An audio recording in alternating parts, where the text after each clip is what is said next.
हरे कृष्णा। यह भगवत गीता का तीसरा अध्याय है, इसका नाम है कर्मयोग। और यह कर्मयोग, इस अध्याय में भगवान कृष्ण यह बता रहे हैं कि इस भौतिक जगत में हर जीव को किसी न किसी प्रकार के कर्म में प्रवृत्त होना पड़ता है, और यही कर्म उसे मुक्ति भी दिलाते हैं और यही कर्म उसको बांध कर भी रखते हैं। परंतु भगवान श्री कृष्ण यानी परमेश्वर की निष्काम भाव से सेवा करने पर जीव कर्म बंधन से छूट सकता है। यह इस अध्याय की सबसे बड़ी विशेषता है।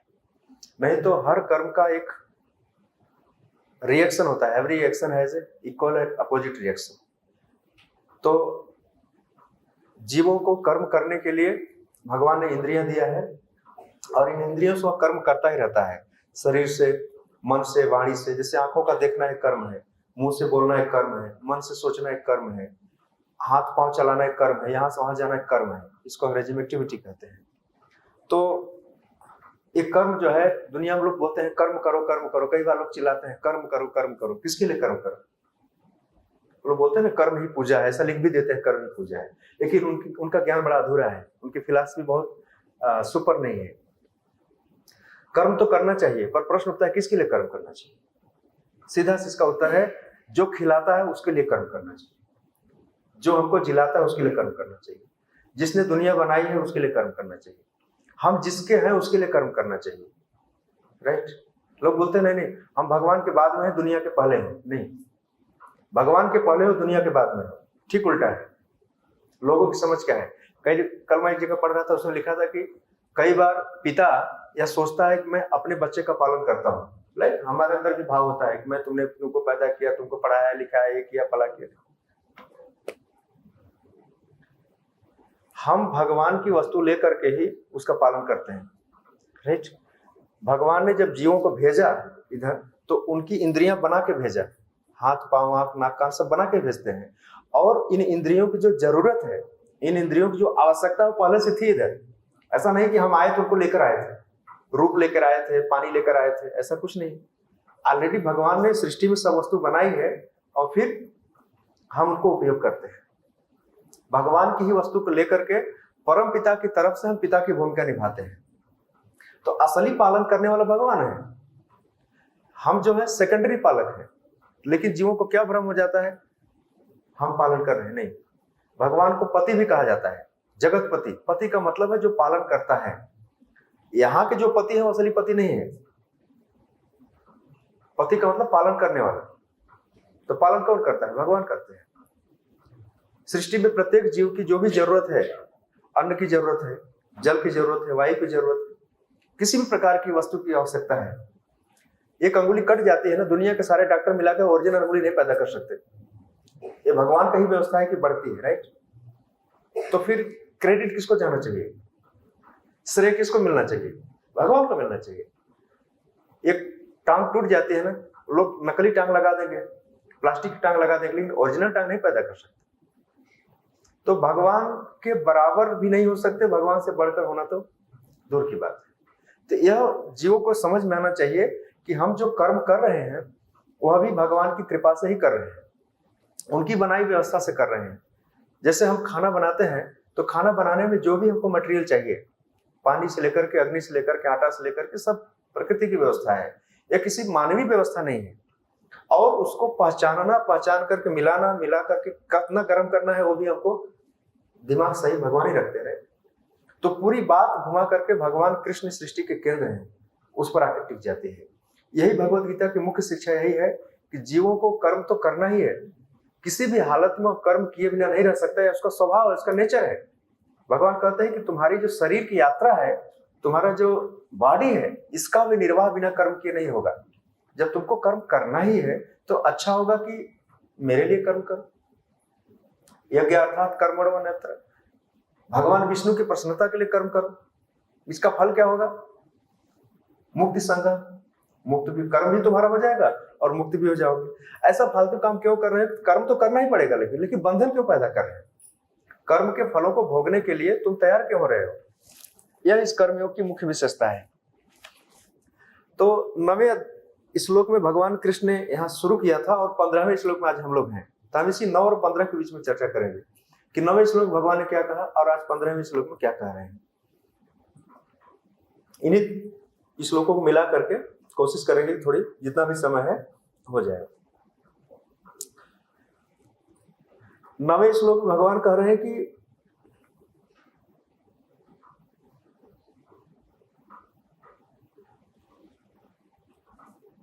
यज्ञार्थात् कर्मणो अन्यत्र लोको अयम कर्म बंधन तदर्थम कर्म कौन्तेय मुक्त संग समाचर।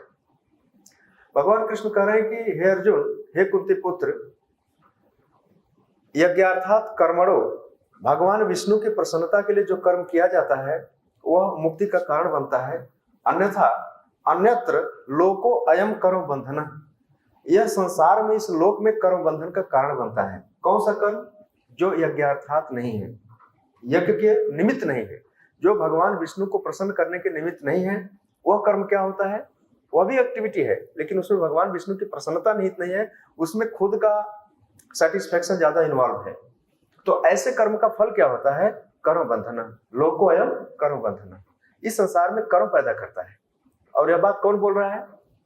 जो कर्मों के फल को देता है, कृष्ण भगवान अर्जुन के माध्यम से बोल रहे हैं। तो बहुत इंपॉर्टेंट श्लोक है कि यज्ञार्थात् कर्मणो अन्यत्र लोको अयम कर्म बंधन तदर्थम कर्म कौन्तेय, हे कुंती पुत्र, तदर्थम, उसके लिए, किसके लिए? यज्ञार्थम, विष्णु के लिए, विष्णु यानी कृष्ण के लिए, प्रसन्नता के लिए तुम कर्म करो। अर्जुन भी कर्म कर रहे थे, दुर्योधन भी कर्म कर रहे थे, दोनों लड़ रहे थे। देखिए दोनों के लड़ने में बड़ा फर्क था। अर्जुन भगवान के आदेश के अनुसार लड़ रहे थे, वैदिक नियम के अनुसार लड़ रहे थे, और दुर्योधन अपनी इच्छा के लिए, अपने राज्य के लिए, अपने लोगों के लिए। तो बड़ा फर्क है दोनों में, बिल्कुल। एक कर्म बंधन वाला एग्जाम्पल है, दूसरा मुक्ति वाला एग्जाम्पल है। तो लोको एवं कर्म बंधन तदर्थम कर्म कौन्तेय मुक्ति संग समाचार, हे कुंती पुत्र, इससे तुम मुक्ति को प्राप्त हो जाओगे। मुक्ति का अर्थ क्या है? कर्म के फलों का जो बंधन है वह तुमको नहीं भोगना पड़ेगा। जैसे किसी व्यक्ति को मारने से उसका फल मिलता है, बिना मतलब के किसी को मर्डर कर दोगे, जेल चले जाओगे। लेकिन बॉर्डर पे जो सैनिक जो होता है ना, बहुत लोगों को मर्डर करता है, बहुत लोगों को उड़ाता है, जितना ज्यादा उड़ाता है उतना ज्यादा इनाम मिलता है, राइट? कितने लोगों को मारा, क्योंकि वह हायर अथॉरिटी है। लेकिन वही सैनिक जब अपने गांव में आकर के अपने घर के पड़ोसी को भी नहीं मार सकता हो, भले उसका दुश्मन क्यों ना हो, क्यों? क्योंकि उसको ऑर्डर नहीं है उसको। तो एक हायर ऑर्डर के हिसाब से जब काम किया जाता है तो वहां कर्म बंधन नहीं मिलता है। लेकिन अगर उचित ऑर्डर नहीं है, गुरु साधु शास्त्र का ऑर्डर नहीं है, तो वहां पर आप कर्म बंधन में फंस जाओगे, कोई भी हो। इस तरह से कर्म बंधन को हमको थोड़ा ढंग से समझना पड़ेगा। तो 9वें श्लोक में भगवान ने कहा कि हे कुंती पुत्र, वही कर्म करो जो भगवान विष्णु को प्रसन्न कर सकते हैं, अन्यथा वो वाला कर्म मत करो जो हमको नाराज करे। हमको नाराज करने का मतलब समझ रहे हैं ना? भगवान को अप्रसन्न करने का मतलब है कि तुम अपने कार्यों के लिए जिम्मेदार हो, उसका सुख दुख जो भी होगा तुम भुगतोगे, हम उसके जिम्मेदार नहीं है। लेकिन भगवान यहाँ पर एक ऐसी अद्भुत बात बता रहे हैं कि अगर कोई जीव विष्णु को प्रसन्न करने के लिए कर्म करता है तो दो बात होगी, एक तो कर्म बंधन नहीं मिलेगा, दूसरा मुक्त संग हो जाएगा, मुक्ति को प्राप्त हो जाएगा। तो कर्म करने से हम बच नहीं सकते, कर्म करना हमारा स्वभाव है, हमारी मजबूरी है। फिर आगे 13वें श्लोक में भगवान कह रहे हैं कि 9वें से बाद सीधा 13वें में आइए। 13वें श्लोक में क्या कह रहे हैं भगवान? कह रहे हैं कि देखो, भोजन तो सबकी जरूरत है, खाना सबको खाना पड़ता है, बिना खाए कोई नहीं रह सकता। चींटी से लेकर के हाथी तक भगवान ने सबको बनाया है। लेकिन चींटी और हाथी के ऊपर ये शास्त्र के नियम लागू नहीं होते, क्योंकि वो ऑलरेडी कर्म बंधन में है। उनको शरीर छोड़ने के बाद दूसरा शरीर मिलेगा, लेकिन मनुष्य शरीर छोड़ने के बाद दूसरा शरीर मिले, दूसरी योनि में जाए, नीचे चला जाए, ये ठीक नहीं है। जैसे आप देखते हैं ना, सड़क पर ट्रैफिक के रूल होते हैं, तो ट्रैफिक के रूल कुत्ते बिल्ली के लिए नहीं होते। रेड लाइट है, कुत्ता चला जाता है तो उसको कोई चालान नहीं काटता, उसको कोई पुलिस वाला डांटता भी नहीं, तुम ऐसा क्यों कर रहे हैं। लेकिन कोई मनुष्य हो, पैदल वाला भी हो या कोई 2 व्हीलर हो या 4 व्हीलर हो, कोई भी हो, उसके ऊपर नियम लागू होता है। लेफ्ट की जगह आप राइट नहीं कर सकते, गलत यू टर्न नहीं ले सकते, गलत ओवरटेक नहीं कर सकते आप। तो जो नियम बनाए गए हैं जीव को मुक्ति तक पहुंचाने के लिए, उसको स्वतंत्र करने के लिए, परंतु जीव क्या सोचता है, नहीं हमें नियम पसंद नहीं है। ध्यान रखिए कि अगर नियम नहीं हो तो कोई भी जीव कहीं नहीं पहुंच पाएगा। मान लीजिए पूरे सिटी में ट्रैफिक लाइट नहीं हो, तो आपको यहाँ से सीजी रोड जाना है तो शायद आपको 2 दिन लग जाएंगे, राइट? लेकिन अगर रूल्स होगा तो आप टाइम से पहुंच जाएंगे। तो नियमों के पीछे सबसे बड़ी बात यह है कि नियम जब बनाए जाते हैं तो जीव की सहायता के लिए बनाए जाते हैं, ताकि वह अपने डेस्टिनेशन तक आराम से पहुंच जाए। कई बार लोगों को नियम पसंद नहीं होता, खासतौर से वैदिक नियम पसंद नहीं होता। खासतौर से हम उस पॉइंट पे आ रहे हैं जहां पर खाने का नियम है। अब लोग बोलते हैं कि भगवान कृष्ण तीसरे अध्याय के 13वें श्लोक में यह क्यों बोल दिया कि जो लोग खाना बनाते हैं और बना करके सीधा अपने प्लेट में रखकर सीधा पेट में डाल लेते हैं, ऐसे लोग सिर्फ पाप का भक्षण करते हैं। किसका भक्षण करते हैं? अब बोलोगे कहां से इसमें पाप आ गया? मार्केट से सब्जी मैंने लाया, बनाया हमने, कुकिंग हमने किया, सब कुछ हमने तैयारी किया, बना के खा लिया, तो पाप कहां से लग गया इसमें? लेकिन बनाने वाला बोल रहा है, जिसने दुनिया बनाई है और जिसने पूरा कानून बनाया है, वो बोल रहा है कि नहीं, तीसरे अध्याय के 13वें श्लोक की धारा के अनुसार तुम पापी हो। इस तरह से तुम्हारा खाना जो है तुम्हारे जीवन में सुख शांति नहीं लाएगा। वो श्लोक क्या है? 13वां श्लोक, यज्ञ शिष्टा सिन्हा संतो मुच्यन्ते सर्व किल विषय भुंजते तो हम पापा ये पचन्ते आत्म कारणात्। भगवान बहुत बुद्धिमानी से बोल रहे हैं कि हे अर्जुन, जो संत पुरुष होते हैं यानी जो भक्त हैं भगवान के, वे लोग क्या करते हैं? यज्ञ में भोजन को अर्पित करते हैं, अर्थात भगवान को भोग चढ़ाने के बाद ही उसको ग्रहण करते हैं। इसका फल क्या होता है? मुच्यन्ते सर्व किल विषय, सभी पापों से मुक्त हो जाते हैं। लेकिन दूसरे लाइन कह रहे हैं कि जो लोग भुंजते, जो खाते हैं, प्लूरल नंबर में है, ते, वे लोग, तो अघम पापम, ठीक उसका विपरीत होता है। ऊपर जो है सर्व किल विषय, सारे पाप से मुक्त हो जाते हैं, लेकिन यहाँ कह रहे हैं कि तू अघम पापा, पाप का जो प्लूरल नंबर है पापा है। आजकल पापा बोलते हैं ना, वो पापा डैडी वाला पापा नहीं, पाप का जो प्लूरल नंबर है पापा है। वैसे हमारी वैदिक संस्कृति में पापा वगैरह नहीं था, अब सब आ गया है, मम्मी पापा, ऐसे माता पिता बोलते थे, राइट? संस्कृत अब नहीं कोई बोलता है। बोलता है कोई? अब बोलता होगा तो उसको मना कर देंगे, तू मुझे मम्मी मत बोला कर, माता मत बोला कर, मम्मी बोल, पिता मत बोल, डैडी बोल। कितना खराब समय चल रहा है। वैदिक संस्कृति कैसे जो है अपने अस्तित्व को खोती जा रही है। तो भुंजते तो हम पापा, भगवान ठीक विपरीत का बात कर रहे हैं कि हे अर्जुन, जो लोग यज्ञ भगवान विष्णु को भोजन अर्पित करके नहीं खाते हैं, वे सीधा पाप ही खाते हैं। कौन? ए, जो लोग, ते और ए दोनों तरफ लगा है, वे जो, ते दोज हु, ऐसे पचंती, जो कुकिंग करते हैं, पचाते हैं, आत्म कारणात्, आत्म का मतलब है शरीर से मतलब है, अपने सिर्फ शरीर के लिए भोजन पकाते हैं, अपने पेट के लिए, अपने जीवा के टेस्ट के लिए खाना बनाते हैं और सीधा खा जाते हैं। ये लोग निश्चित रूप से पाप खाते हैं। यह बहुत बड़ा स्टेटमेंट है। अब इस बात को समझने के लिए आप तात्पर्य में पढ़िएगा, और ऐसा भगवान क्यों कर, पाप का अर्थ क्या होता है, इसे कैसे क्या समझा जाए कि पाप क्या है? पाप का अर्थ यह है कि ऐसा कार्य जो हमें भगवान के प्रेम से दूर ले जाए, जो हमें हमारी असली स्थिति से हमको दूर ले जाए, ऐसा कर्म जो हमें ऊपर उठने के बजाय नीचे गिराए, वह पाप है। पाप का मतलब हमेशा नहीं होता कि झूठ बोलना, मार काट करना, ये करना, वो करना। यहाँ पर जो बेसिक पाप यह है कि भगवान कह रहे हैं कि जो लोग भोजन खा रहे हैं लेकिन मनुष्य योनि में होकर के भगवान को अर्पित नहीं कर रहे हैं, ये लोग निश्चित रूप से पाप खा रहे हैं।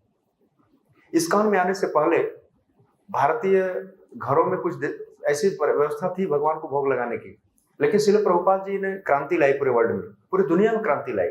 अमेरिका में जाकर, विदेश में जाकर, सब जगह कहा नहीं, पहले भोजन को भगवान को चढ़ाओ, यह स्पिरिचुअलाइज करो, इसको तुलसी पत्र डाल के घंटी बजाओ, मंत्र पढ़ो।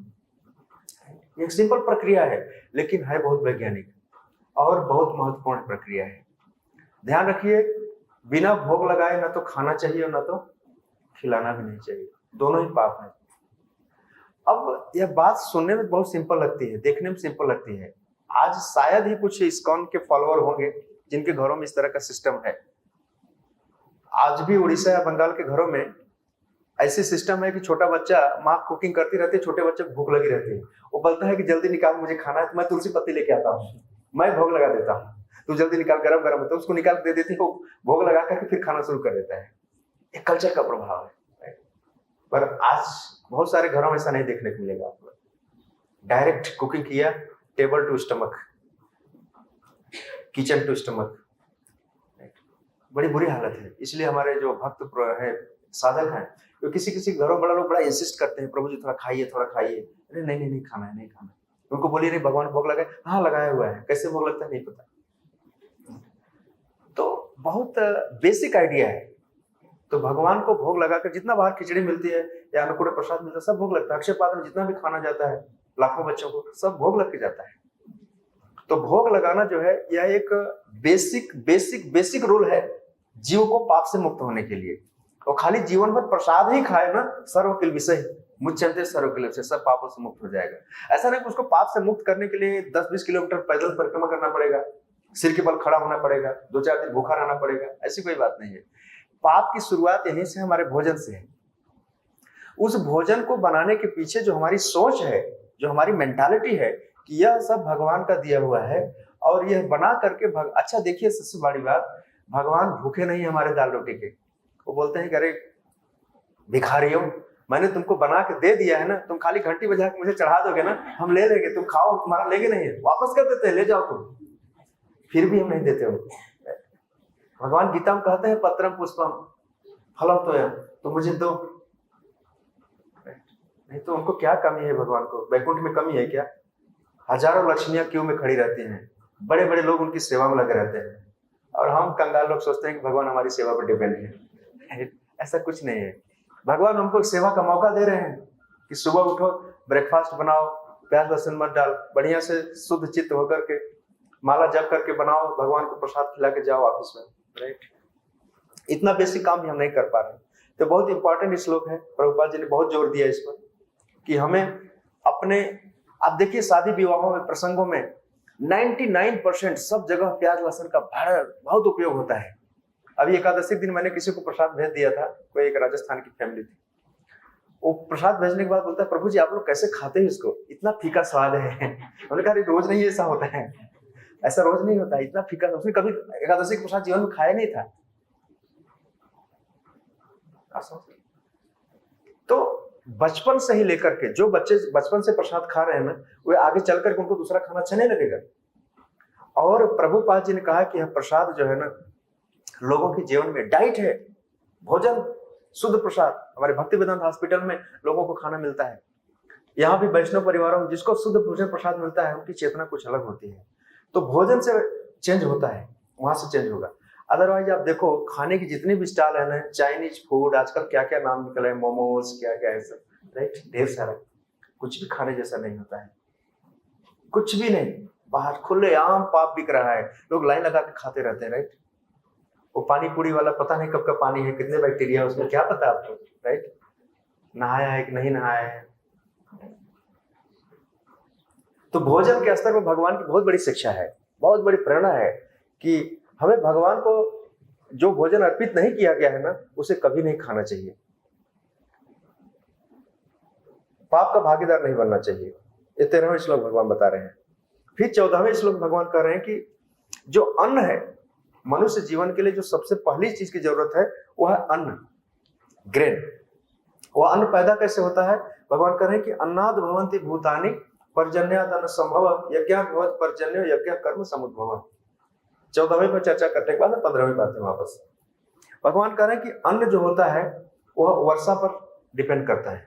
अगर वर्षा नहीं हो तो कोई भी अन्न नहीं पैदा हो सकता। इस पृथ्वी से आज तक इतना सारा टन अनाज पैदा हुआ, इतनी सब्जी हर साल पैदा होती है, लेकिन भगवान के यहाँ कभी न्यूज में नहीं आया कि अब इस साल थोड़ा शॉर्टेज हो गया है, राइट। अनलिमिटेड टाइम से कितना सारा प्रोडक्शन हो रहा है, कितने सारे जीवों को भगवान खिला रहे हैं, और कभी भगवान नहीं कहते कि नहीं अब मैं खिलाते खिलाते बोर हो गया हूँ, अपना अपना देखो।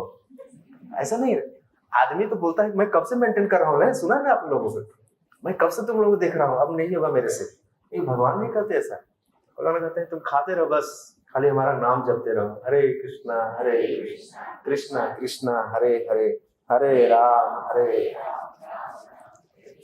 तो देखिए भगवान की अद्भुत व्यवस्था इतनी साइंटिफिक है, कोई हिंदू मुसलमान की बात नहीं है। भगवान कह रहे हैं कि अन्न जो होता है वर्षा से उत्पन्न होता है, बिल्कुल फैक्ट है।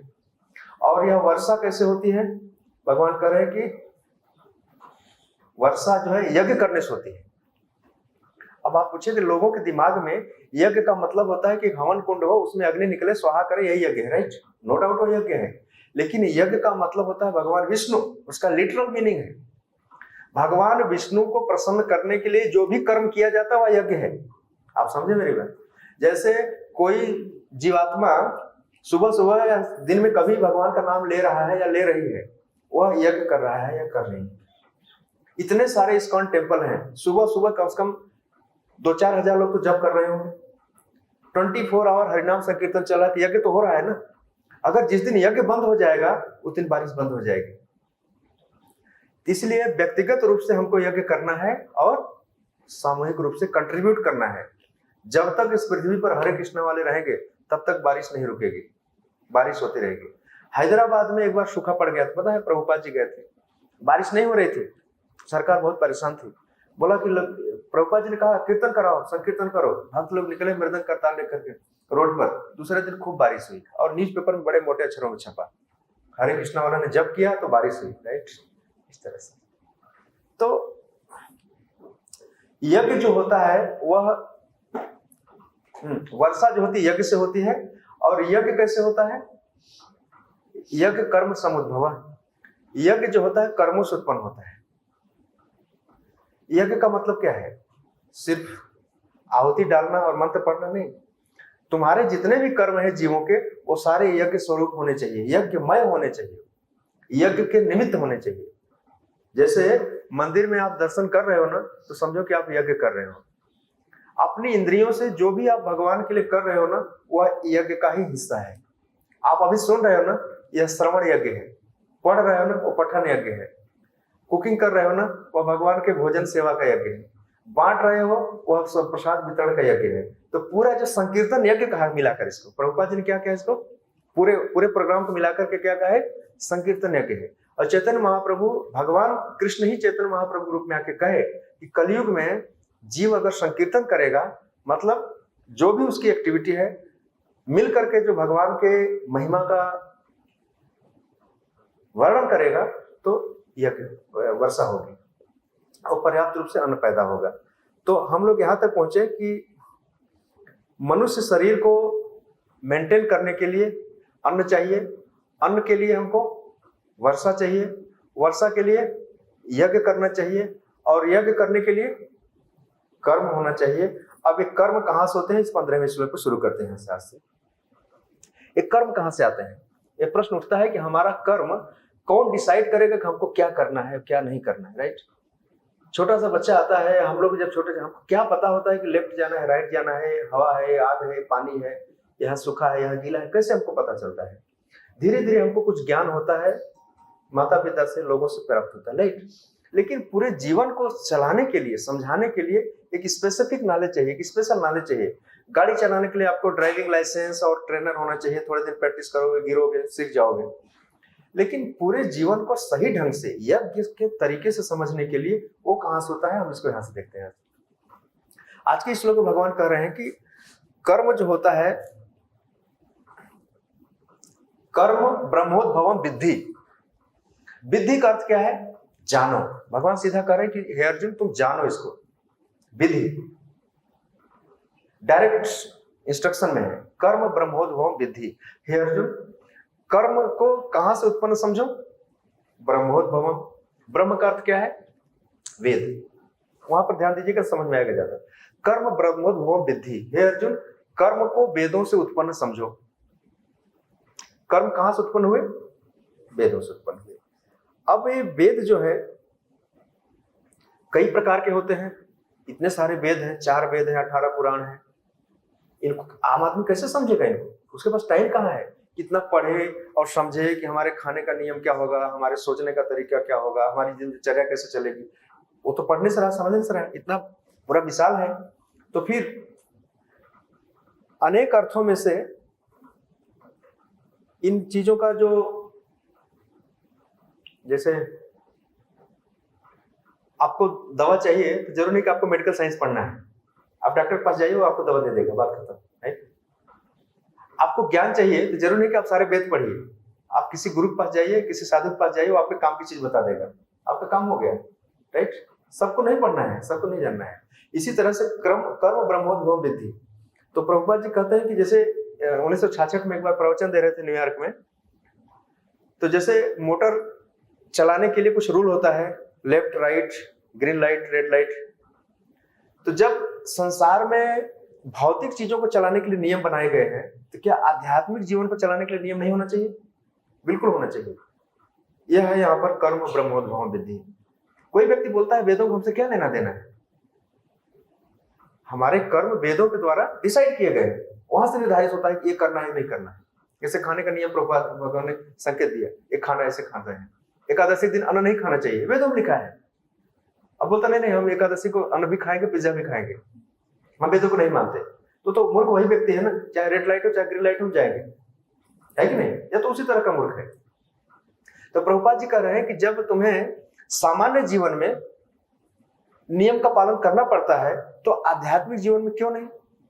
क्योंकि कुछ रूल यहाँ के बनाए हुए हैं और कुछ रूल ऊपर से बनाए हुए हैं। कर्म ब्रह्मोद्भव विद्धि, राइट?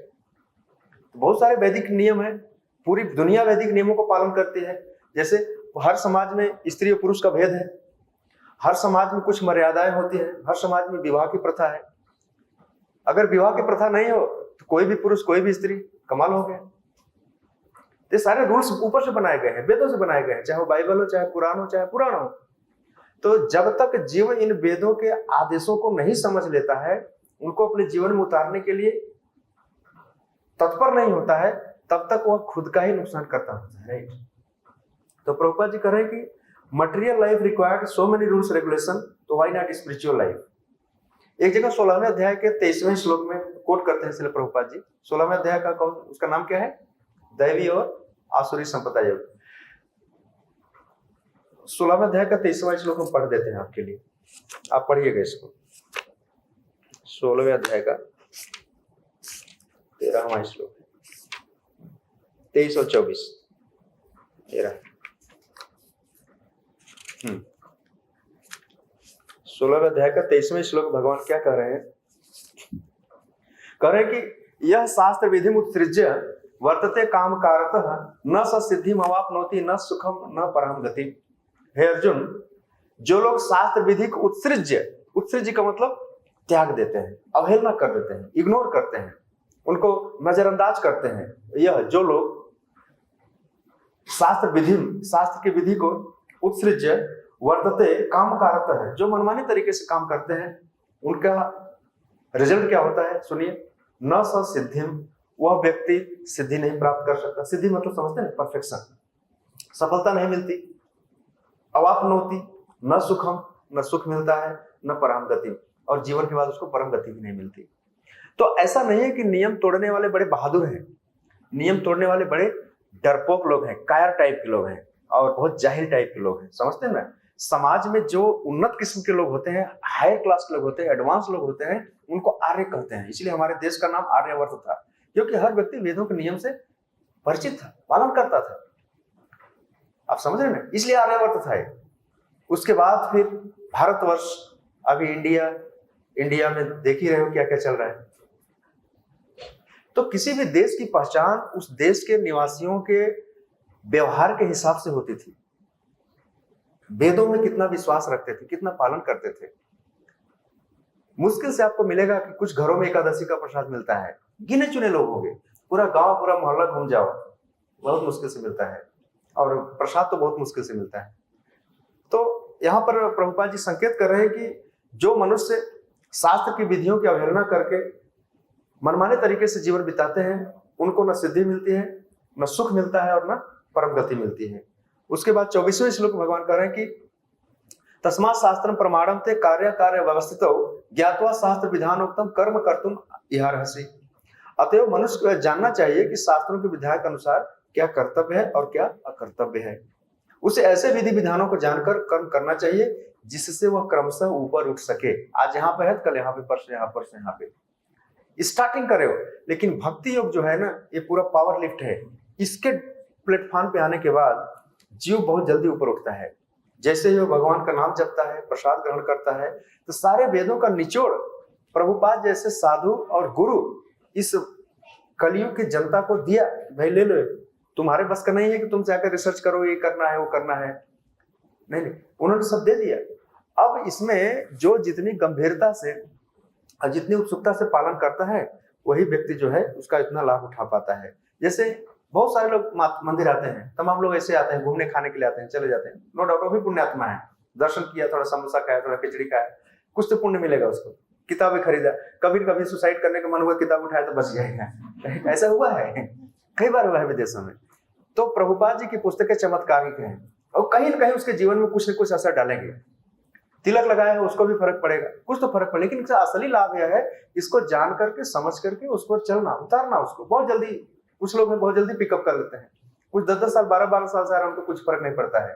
तो थोड़ा सा अभागे टाइप के लोग हैं, उनको थोड़ा सा ज्यादा पुण्य की जरूरत है, उनको ज्यादा हेल्प करने की जरूरत है। अब श्री कृष्ण के आदेशों को शास्त्रों के द्वारा ही जाना जा सकता है। एक प्रश्न उठता है कि मान लीजिए कि भगवान कृष्ण जो है सब जीव के हृदय में है, तो भगवान कृष्ण का आदेश डायरेक्ट हृदय से ही आना चाहिए, फिर वेद क्यों जरूरत है, ग्रंथ क्यों जरूरत है? ऐसा हो सकता है ना कि भगवान कृष्ण हमारे हृदय में ही है, वहीं से डायरेक्ट आदेश करें कि बेटा ऐसा करो, ये खाओ वो खाओ, इसको मारो उसको बचाओ।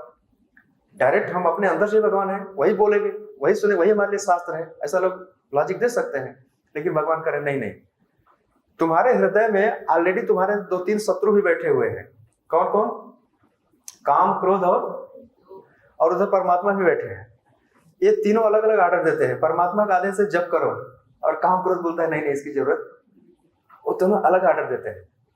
तो कई बार काम और क्रोध और लोभ जो है ये भी हृदय में ही है और परमात्मा भी हृदय में है, दोनों के आदेश टकराते हैं और जीव जो है बीच में फंस जाता है। किसकी सुनो? परमात्मा की सुनो, किसका सुनो?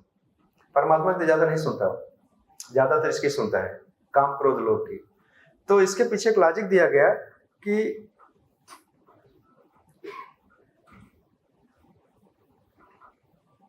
मान लीजिए कि कोई व्यक्ति किसी व्यक्ति का मर्डर कर देता है और जाकर के जज को बोलता है कि सर मेरे हृदय से आवाज आई इसकी मर्डर कर दो, मैंने कर दिया। तो क्या है, परमात्मा की आवाज है? नहीं, यह उसके काम क्रोध की आवाज है, लोभ की आवाज है। राइट? परमात्मा कभी किसी के गलत करने का आदेश नहीं देता है। राइट? तो लोग यह कहकर नहीं बच सकते कि हमने हृदय में बैठे परमात्मा की आवाज सुनी और मैं जन्माष्टमी के दिन पिज्जा खाया। परमात्मा ने मुझसे कहा कि मंदिर मत जाओ, इधर ही बैठ करके मीट खाओ। परमात्मा को लपेटे में नहीं लेना चाहिए। वह जीवात्मा काम क्रोध और लोभ के वशीभूत होकर के एक्टिंग कर रहा है और दोष दे रहा है किसको? परमात्मा। राइट? शाहीबाग में एक IPS ऑफिसर है, उन्होंने एक बार ऐसे मुझसे प्रश्न पूछ दिया कि प्रभु जी इसमें कैसे माना जाए कि परमात्मा की आवाज है कि काम क्रोध की आवाज है? तो मैंने से कहीं पढ़ा था, उनको जस्ट 2 लाइन मैंने आंसर दिया कि देखिए परमात्मा कभी भी किसी सामने वाले का अहित नहीं करेगा, कभी नहीं कराएगा, क्योंकि हर जीव दूसरे जीव के अंदर परमात्मा को ही देखता है। राइट? एक बार किसी ने लॉजिक दिया कि एक दिन तो उसको मरना ही था ना, मैंने ही मार दिया तो क्या बुरा हुआ? बोले ठीक है, एक दिन मरना सबको है, लेकिन आपको मारने का ऑर्डर किसने दिया है? आपके पास आदेश कहाँ है कि आप इसको मार दो?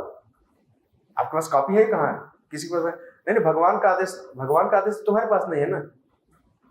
आप लॉजिक नहीं दे सकते कि एक दिन तो मरना ही है सबको, चलो आज हम सबको खत्म कर देते हैं, ऐसा नहीं बोल सकते ना आप। तो जब तक आपके पास आदेश नहीं है तब तक आप किसी को नुकसान नहीं पहुंचा सकते हैं। यह इसमें नोट करने वाली बात है। अब वही मैंने बताया ना कि हृदय की आवाज से कई बार लोग कंफ्यूज हो जाते हैं कि परमात्मा की आवाज है, उनकी पुकार है, या हमारे शत्रुओं की पुकार है। शत्रु नुकसान करवाता है, परमात्मा का भी नुकसान नहीं करवाते। तो बहुत सारे शास्त्र हैं जो कंफ्यूजन पैदा करते हैं। जैसे कलयुग में शास्त्र कह रहे हैं कि हरे कृष्ण महामंत्र जपो। कुछ लोग बोलते हैं कि कुछ शास्त्र तो गायत्री भी बोलते हैं जप करने के लिए। राइट? कुछ शास्त्र बोलते हैं कि ये वाला भी मंत्र है। नो डाउट तो सारे मंत्र हैं, लेकिन कलयुग में तुम्हें भगवान तक पहुंचने के लिए महामंत्र ही उपयुक्त है। राइट? तो शास्त्रों का कंफ्यूजन दूर करने के लिए हमारे पास भगवान ने 2 लोगों और भेजा। किसको? गुरुओं को भेजा और साधुओं को भेजा। तो श्रील प्रभुपाद जैसा गुरु और उनसे जैसा साधु इस दुनिया में आकर के हमारा सारा कंफ्यूजन दूर किया। लेकिन एक बात यहां ध्यान रखने की है, चाहे गुरु हो चाहे साधु हो, राइट, उसकी असली परीक्षा कब होगी? प्रभुपाद जी एक बार प्रवचन दे रहे थे वृंदावन में 76 में। वो कहते थे शास्त्र ही प्रमाण है। अगर शास्त्र के अनुसार गुरु नहीं बोल रहा है तो वह गुरु छोड़ देना चाहिए। अगर शास्त्र के अनुसार कोई साधु व्यवहार नहीं कर रहा है तो उसे साधु का संग नहीं करना चाहिए। राइट। मान लीजिए कोई साधु के वेश में है और आपके घर आता है, बोलता है कि मुझे बीड़ी पिलाओ, और आप बोलते नहीं महाराज जी बैठिए, मैं बीड़ी के आपके लिए सिगरेट लेके आता हूं, तो तुम भी नरक में जाओगे। वो तो ऑलरेडी, आप समझे मेरी बात, शास्त्र का पालन नहीं है। शास्त्र ही प्रमाण है, शास्त्र को ही बीच में रखो। अगर कोई गुरु बोलता है कि जन्माष्टमी के दिन मैं मोर पंख लगा लूंगा, मैं ही कृष्ण हूं, और शिवरात्रि के दिन मैं प्लास्टिक का सांप लपेट लूंगा, ऐसे तमाम गुरु करते हैं। राइट। यह शास्त्र के विरुद्ध आचरण है। ऐसे गुरुओं को त्याग कर देना चाहिए। यह प्रभुपाद जी की शिक्षा है। आप समझ रहे मेरी बात? नहीं कोई कहता है हमारे गुरुजी तो झूला झूलते हैं। अरे झूला भगवान झूलते हैं, तुम्हारे गुरुजी क्या है? तो एक बार कोई इस्कॉन वाला भक्त ऐसे कहीं चला गया था, किसी दूसरे गुरु के साथ, चेला के साथ चला गया, बोला मेरे गुरुजी झूला, तू भी झूला। बोलता मैं नहीं झूलाने वाला, मैं तो लड्डू गोपाल झूलाता, तुम्हारा गुरु होगा तो झूला। आप समझे मेरी बात? यह शास्त्र है। भगवान भगवान है, गुरु गुरु होता है। तो चाहे गुरु की बात हो चाहे साधु की बात हो, लेकिन मुख्य शास्त्र है। जैसे एक छोटा एग्जांपल देते हैं आपको। आपने कोर्ट की सुनवाई तो सुनोगे, अदालत में कैसे वकील बहस करते हैं, जज साहब सुनवाई करते हैं, सबने देखा है। जज बैठे रहते हैं, इधर से एक वकील साहब रहता है, मिलाड़ मिलाड़ करता रहता है, इधर से मिलाड़ कर दोनों पार्टियों सुनाई करती है। आप अपना केस खुद नहीं लड़ सकते, आपकी केस को लड़ने के लिए कोई वकील चाहिए। राइट। उसी तरह से आप अपने पाप और पुण्य की सुनवाई खुद नहीं कर सकते। आपके पाप और पुण्य को सुनने के लिए कोई ना कोई गुरु साधु चाहिए। कोई साधु ही बताएगा, कोई गुरु बताएगा भगवान से कि ऐसा है ऐसा है ऐसा है। भगवान डायरेक्ट आपकी बात नहीं सुनेगी। सरकार आपकी बात डायरेक्ट सुनती है क्या? नहीं सुनती। आपको अपॉइंट करना पड़ता है वकील। उसी तरह से आपको अपने जीवन में गुरु अपॉइंट करना पड़ता है। लेकिन अब बात यहाँ पे आ जाती है कि गुरु जो होता है वह, वकीलों के एग्जाम्पल समझिए आप।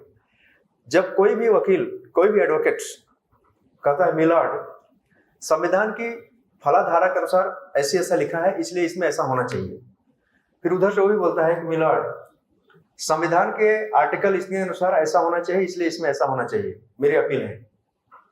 तो जब भी दोनों एडवोकेट बात करते हैं वो संविधान के दायरे में बात करते हैं। संविधान के बाहर नहीं जा सकते हो। जैसे संविधान के बाहर जाएगा, बोलेगा मिलॉर्ड मेरे हिसाब से ऐसा होना चाहिए, तो मिलॉर्ड बोलेगा तो अपना हिसाब अपने पास रखो। वो बोलेगा नहीं सर मेरे हिसाब से ऐसा होना चाहिए, नहीं नहीं अपना हिसाब अपने पास रखो। तो जहां पर सत्य की लड़ाई है ना, जहां पर सत्य को बाहर ले आना है, वहां पर अपना ओपिनियन नहीं चलता, अपना हिसाब नहीं चलता। तो जहां पर हमें भगवान को स्थापित करना है वहां पर शास्त्र ही सहारा होते हैं। शास्त्र कह रहे हैं कि कृष्ण भगवान है। व्यास देव ने पूरी भगवत गीता में लिखा, श्री कृष्ण उवाच नहीं लिखा। क्या लिखा? श्री भगवान उवाच। भगवान भी नहीं लिखा, श्री भगवान उवाच। राइट। चाहते तो लिख सकते थे ना श्री कृष्ण उवाच, नहीं लिखा। तो जब व्यास देव जो हमारे गुरुओं के गुरु हैं, जिनके हम व्यास पूर्णिमा मनाते हैं आज जिनके नाम पर, ऐसे ऐसे फालतू व्यास हैं जो बोलते हैं कृष्ण भगवान नहीं है। तो भगवान की भगवत्ता को चुनौती देना या भगवान की भगवत्ता को किसी तरह से तोड़ मरोड़ करके भोली भाली जनता को गुमराह करने का प्रयास, यह सीधा वही है जिसे कानून की दृष्टि में अपराधी होता है। समझ गए मेरी बात? जैसे एक अपराधी को भी वकील बचाने की कोशिश करता है, लेकिन वो संविधान के दायरे के बाहर नहीं जा सकता। वो जो जजेज हैं वो सब समझते हैं, सब बैठते हैं, वो बड़े स्मार्ट होते हैं, बहुत होशियार होते हैं, एक एक बात को बहुत ध्यान से सुनते हैं। तो जो बात शास्त्रों में नहीं लिखी गई है, शास्त्रों में मर्यादाएं बताई गई हैं। एक पुरुष की मर्यादा क्या है, एक स्त्री की मर्यादा क्या है, व्यवहार क्या है, डेली एटिकेट्स बताए गए हैं, खाने तक की बात बताई गई है। अभी जन्माष्टमी गई, भगवान कह रहे हैं कि तुम्हें अगर अच्छा रहना है, युक्ताहार विहार से, सिंपल फूड खाओ, बैलेंस्ड फूड खाओ, मैनेजमेंट, हर चीजों को बताया भगवान कृष्ण ने। इसलिए ऐसे ही थोड़ी जगत गुरु बन गए हैं। कृष्ण बंदे जगत गुरु। उनकी जो फिलॉसफी है वो यूनिवर्सल है, एप्लीकेबल है, सर्वजन हिताय है, सर्वजन सुखाय है।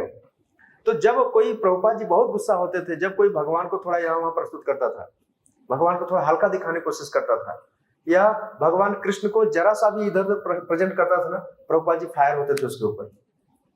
तो मैं यहाँ पर इस बात कर रहा था कि प्रभुपाद जी कह रहे हैं कि दो प्रकार के शास्त्र हैं, वैदिक शास्त्र है, वैदिक शास्त्रों में 2 प्रकार के ब्रह्म का वर्णन मिलता है। आगे देखिए, ब्रह्माक्षर समुद्भव तस्मात् सर्वगतम। 5 मिनट और रह गया, मैं इसको खत्म करता हूं। तो 2 प्रकार के ब्रह्म है, एक है शब्द ब्रह्म और दूसरा है अक्षर ब्रह्म।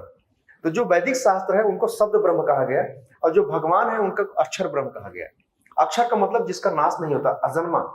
तो भगवान ही अजन्मा है। जैसे जन्माष्टमी पर भगवान का जन्म हुआ, वो अजन्मा भगवान है, अक्षर है, उनका कभी विनाश नहीं होता। तो अक्षर ब्रह्म से किसका जन्म हुआ? शब्द ब्रह्म का। शब्द ब्रह्म मतलब वेद शास्त्र। तो कई लोग वेद को मानते हैं लेकिन वेद बनाने वाले को नहीं मानते। आपने ये भी सुना होगा, बोलते हैं मैं कानून को मानता हूं, कानून बनाने वाले को नहीं मानता। यह अलग प्रकार की मूर्खता है कि नहीं? भाई कानून जो बनाता है ना, वो कानून बनाने वाले से ऊपर, कानून जो बनाता है ना कानून से ऊपर होता है। जैसे राजा जो होता है ना, वह कानून के दायरे में नहीं आता। राजा कभी जेल में जाता है जिसका मतलब नहीं वो कैदी हो गया, वो विजिट करने जाता है। इसी तरह से भगवान जन्माष्टमी पर जब इस दुनिया में आते हैं तो ऐसा नहीं कि भगवान इस दुनिया के कर्म के वशीभूत हैं, वो इस जेल को विजिट करने के लिए आते हैं खाली। हालांकि उनका जन्म जेल में हुआ था, लेकिन वो कैदी नहीं है, वो मुक्त है। राइट? तो एक है शब्द ब्रह्म और दूसरा है अक्षर ब्रह्म। तो भगवान कृष्ण कह रहे हैं, किसमें लिखा है? ब्रह्माक्षर समुद्भवम। यह वेद जो है, जो ब्रह्म है, यह अक्षर मेरे से उत्पन्न हुआ है। भगवान स्वयं को अक्षर कह रहे हैं और वेदों को जो है शब्द ब्रह्म कह रहे हैं। अब लास्ट बात यह है, भगवान कह रहे हैं कि तस्मात् सर्वगतम ब्रह्म नित्यम जगे प्रतिष्ठितम। तो जो भी कार्य है वह सब मेरी प्रसन्नता में निहित है। तो सभी काल में, सभी परिस्थितियों में, सभी मनुष्यों के द्वारा देवता जो है भगवान का गुणगान करते रहते हैं। ये मनुष्य ही कंफ्यूज रहते हैं कि किसका गुणगान करें, किसकी भक्ति करें।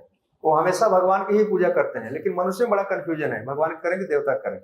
एक लास्ट पॉइंट बता देते हैं, सारे देवता भगवान के शरीर में उनके अंग स्वरूप स्थित हैं, उनके अंग में है। तो जब भगवान की पूजा करते हो ना, इसका मतलब है सारे देवताओं की पूजा हो गई, अलग से करने की जरूरत नहीं है। जैसे खाना खाते हो, मुंह में भोजन डालते हो ना तो पूरे शरीर पहुंच जाती है। वृक्ष की जड़ में पानी डालते हो ना तो पूरे वृक्ष में पानी पहुंच जाता है। अब सबको अलग अलग देने की जरूरत नहीं है। एक छोटा सा एग्जाम्पल देखते हैं। जैसे कई बार लोग बोलते हैं कि देवता अलग है, भगवान अलग है। यह भी एक अलग प्रकार की मिसअंडरस्टैंडिंग है। सारे देवता भगवान के अंग में ही है। जैसे मान लो कोई व्यक्ति आपको चश्मा दे गिफ्ट करे, बोले प्रभु जी मैं आपको चश्मा दे रहा हूं, लेकिन अपनी आंख में मत लगाना, इसको आपके लिए दे रहा हूं। अरे बेवकूफ, आंख हमसे अलग थोड़ी है। नहीं, आपको एक जोड़ी चप्पल दे रहा हूं ना, अपने पैर मत पहनना, आपके लिए दे रहा हूं। आपके लिए दे रहे मतलब क्या है? तो तुम जो कुछ अर्पित कर रहे हो ना, सब देवताओं को ही पहुंच रहा है। क्यों? देवता भगवान के विभिन्न अंग हैं, शरीर में अंग हैं, उनके अंग में स्थित हैं। तो भगवान को देने का मतलब है कि वह देवताओं को ऑलरेडी पहुंच रहा है। तो भगवान को तुम जो भी पूजा नित्य आराधना कर रहे हो, वह सब देवताओं को ऑटोमेटिकली सेटिस्फाइड कर रही है। यह बहुत बड़ा मिसकंसेप्शन है कि नहीं इनको अलग से देना पड़ेगा तभी सेटिस्फाइड होंगे। नहीं, ऐसा नहीं। प्रभु जी मैं आपको भोजन दे रहा हूं, पर आप अपने मुंह में मत डालिए। कमाल हो गया। जब तुम कुछ अर्पित करते हो भगवान को तो ऑलरेडी सब तक पहुंच जाती है। जिसका एक पॉइंट यह है। तो अभी यहां पर हम समाप्त करते हैं इसको, फिर से थोड़ा सा एक ओवरव्यू कर देते हैं। कर्म जो है यज्ञ से उत्पन्न हुए हैं। कर्म जो है वैदिक शास्त्र से डिसाइड किए जाते हैं कि क्या करना है। और वैदिक शास्त्र जो है कहां से उत्पन्न हुए? अक्षरम, भगवान के श्वास से उत्पन्न हुए। कई बार लोग बोलते हैं कि भगवान के श्वास से कैसे निकल सकता है, वेद कैसे निकल सकते हैं? तो यह बात भगवत गीता बताते हैं, भगवान का कोई भी अंग दूसरा अंग का काम कर सकता है। जैसे भगवान अपने नेत्रों से मार भी सकते हैं, अपने हाथ से देख भी लेते हैं। यह भगवान है, अंगानि यस्य सकलेंद्रिय वृत्तिमन्ति। तो भगवान के साथ जो नियम लागू होता है हमारे पर लागू नहीं होता। भगवान अर्जुन का रथ हाँक रहे थे ना, आगे देख रहे थे ना, लेकिन भगवान पीछे देख रहे थे। पता है क्या देख रहे थे? कि पीछे क्या क्या हो रहा है सब, हम आप नहीं देख सकते। भगवान ने सृष्टि पर सिर्फ निगाह डाली और सृष्टि जो है एक्टिव हो गई। आप कर सकते हो क्या? किसी कोई बेहोश हो देखे तो थोड़ा होश में आ जाए? कोई नहीं कर सकता। ये सिर्फ भगवान ही कर सकते हैं। भीष्म पितामह जब सोए थे सरसैया पर महाभारत के युद्ध क्षेत्र में, भगवान ने जब गए तो उनका सारा पेन गायब हो गया, कोई बिना पेन किलर दिए, सारा दर्द खत्म हो गया। ऐसा कोई मिनिस्टर हो जहां पर कोई ट्रेन एक्सीडेंट हो और जाए सारे हॉस्पिटल में एक बार घूमते सब दर्द खत्म, ऐसा नहीं हो सकता। राइट? यह भगवान ही कर सकते हैं। तो भगवान के सारे अंग दूसरे अंगों के कार्य करने की क्षमता रखते हैं। जैसे भगवान ने अपनी दृष्टि से सृष्टि को गर्भपात किया, फिर जीवों को इस संसार से, तात्पर्य प्रभुपाद ने लिखा है, जीवों को संसार से बाहर निकलने के लिए कहा कि बेटा तुम आ तो गए हो सृष्टि कर्म में, लेकिन ये शास्त्र भी तुमको दे रहा हूं। इन शास्त्र को पढ़ करके तुम दो काम कर सकते हो। क्या? एक तो तुम्हारे मन में जो उल्टी सीधी इच्छाएं है ना, सड़ी गली जो इच्छाएं हैं, गंदगी है ना, उसको तुम शुद्ध कर सकते हो और धीरे धीरे धीरे धीरे इन शास्त्रों के सहारे मेरे पास वापस आ सकते हो। इसीलिए शास्त्र दिए गए हैं। ब्रह्माद्भवम ब्रह्माक्षर समुद्भवम, यह वैदिक शास्त्र भगवान के द्वारा ही दिए गए हैं। अब इसको हम कितना समझ पाते हैं? मान लीजिए कोई व्यक्ति वैदिक शास्त्र नहीं मानता, नियम पालन नहीं करता, तो उसके लिए क्या है? डायरेक्ट भक्ति का मार्ग है। भक्ति के मार्ग में आने पर क्या होता है पता है? हमें से कोई नहीं शास्त्र पढ़ा है, लेकिन हम लोग ऐसा माने जाते हैं कि हम लोग सारे शास्त्र पालन करते हैं, और सच्चाई यही है। भक्ति मार्ग पर चलने वाला जो साधक है वह सारे शास्त्रों का निचोड़ मान के चलता है। 4 नियम का पालन करना, एकादशी रखना, 16 माला का जप करना, सभी जीवों पर दया रखना, और एक क्लियर दृष्टि रखना कि भगवान परमपिता है, सारे जीव उनके अंश हैं। देवताओं की स्थिति वो जानता है, सबको सम्मान देता है, लेकिन हृदय में भगवान को ही अधिष्ठापित करता है। इसलिए भगवान कह रहे हैं कि यज्ञ प्रतिष्ठितम। प्रतिष्ठा का मतलब प्राण प्रतिष्ठा। जैसे राधा माधव है, ये कौन है? अक्षर ब्रह्म है, अक्षर समुद्भव। अक्षर, अक्षर मतलब जो अविनाशी है, इनकी प्राण प्रतिष्ठा। तो भगवान कह रहे हैं कि मैं यज्ञ में रहता हूँ, शास्त्रों में रहता हूँ, और ब्राह्मणों की वाणी में रहता हूँ। ये भगवान कुछ अपने रहने का स्थान बता रहे हैं। जैसे हम हवन डालते हैं कुंड में ना, वो भगवान तक पहुंचता है, और जब आप ब्राह्मण को खिलाते तो भी भगवान पहुंचता है। भगवान कहते हैं मैं 2 तरीके से खाता हूँ, एक अग्नि के मुख से, दूसरा ब्राह्मण के मुख से। तो अग्नि में खराब करने की जगह ब्राह्मणों को खिलाओ, ज्यादा अच्छा है ना उनको, इसलिए प्रसाद के रूप में खिलाओ, ज्यादा अच्छा है। तो लोगों को भोजन वितरण करना, भोजन प्रसाद खिलाना, यह भी भगवान को बहुत प्रिय है, बहुत प्रिय है। तो इस तरह से मैं समझता हूँ कि आज के श्लोक में हमने सारे टॉपिक कंप्लीट किया। थोड़ा टेक्निकल है, लेकिन पॉइंट यही है, शुरू होता है मनुष्य से, फिर वापस मनुष्य पे आके टिकता है।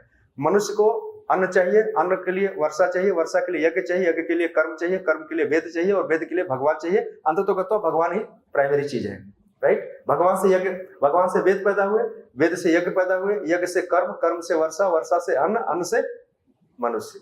देखना है, ये पूरा सृष्टि का चक्र ऐसा है। ये यहाँ से शुरू करो, फिर वापस नहीं आएगा, लेकिन फाइनली भगवान ही बचेंगे आपको। तो भगवान की पूजा करना ही जीव के लिए सर्वोपरि मार्ग है और सबसे लाभदायक मार्ग है। ठीक है, हरे कृष्ण। श्रील प्रभुपाद की, श्री राधा माधव भगवान की।